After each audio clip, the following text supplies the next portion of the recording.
نحمده ونصلي على رسوله الكريم أما بعد فأعوذ بالله من الشيطان الرجيم بسم الله الرحمن الرحيم أطيعوا الله وأطيعوا الرسول صدق الله العظيم إن الله وملائكته يصلون على النبي يا أيها الذين آمنوا صلوا عليه وسلموا تسليما اللهم صل على سيدنا محمد صلى الله عليه وسلم صلاة وسلام عليك يا رسول الله صلى الله عليه وسلم.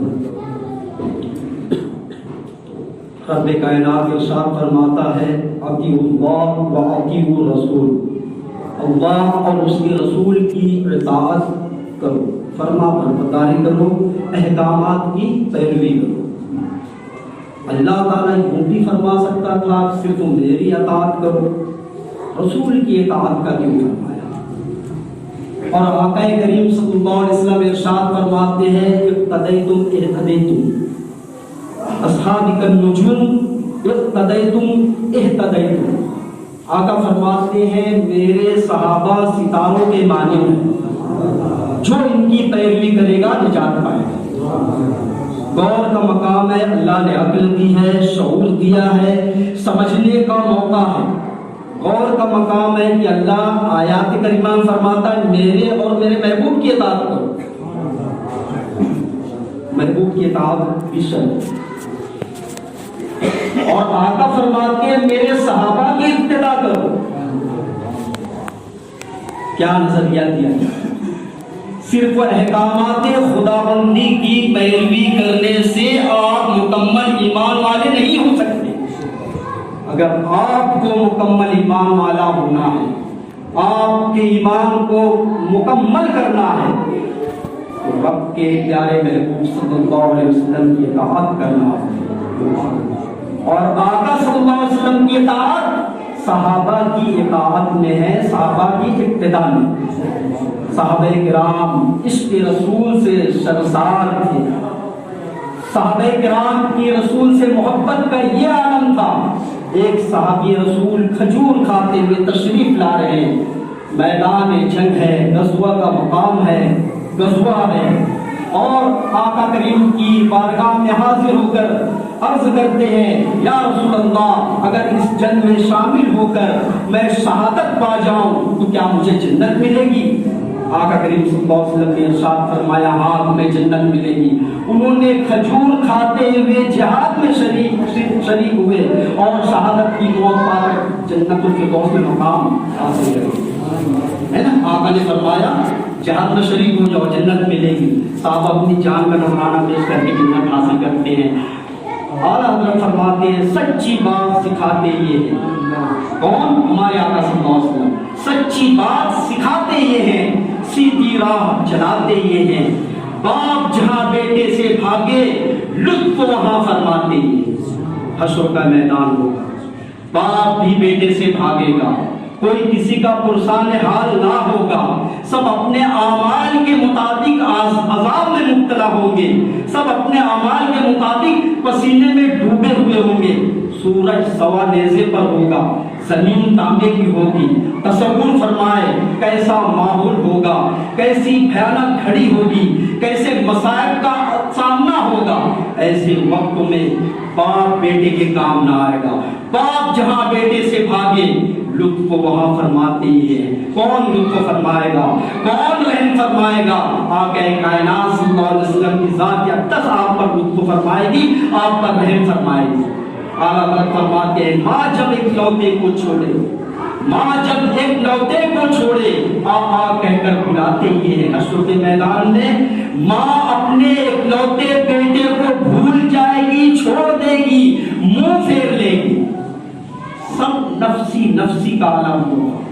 یہاں جو ہم محبتوں کا بازار سجاتے ہیں، محبتیں دکھاتے ہیں، جھوٹی محبتیں دکھاتے ہیں. نماز نہیں پڑھتا محبت کر رہے ہیں، داڑھی نہیں رکھتا محبت کر رہے ہیں، اسلامی راستے پر نہیں چلتا محبت کر رہے ہیں، ماں باپ کے حقوق کی پامالی کرتا ہے محبت کر رہے ہیں، لوگوں سے جھوٹ بولتا ہے محبت کر رہے ہیں، لوگوں سے درو دھوئی سے کام لیتا ہے محبت کر رہے ہیں، مکاری کیے جا رہا ہے محبت کر رہے ہیں، اسلامی راستے پہ نہیں چلتا محبت کر رہے ہیں، بیٹھ کر پانی نہیں پیتا محبت کر رہے ہیں، کھڑے کھڑے کھاتا ہے محبت کر رہے ہیں، لوگوں